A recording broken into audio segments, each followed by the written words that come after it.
পিতার করুণ চোখ। ধান কাটা শেষ, ফসল সুরক্ষায়।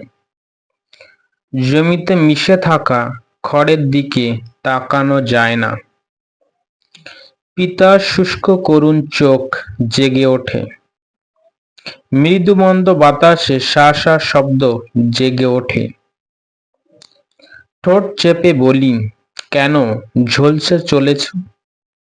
জানি সবই পৃথিবীর নিয়ম রক্ষায়, তবুও জো পেলে সজীব থাকা যায়।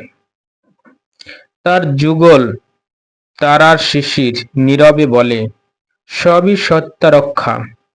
আর আমি শিশিরে সজীবতা আনি।